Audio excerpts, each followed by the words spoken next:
Right now, an investigation is underway in St. Charles after a man was shot and killed by police at an assisted living center.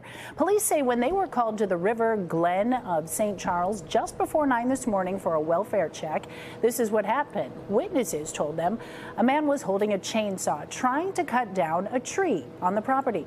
So when police got there, the man was in the lobby of the building confronting residents with the chainsaw. Police say attempts to de-escalate the situation failed, and an officer was forced to shoot the man. He was then taken to a hospital where he died.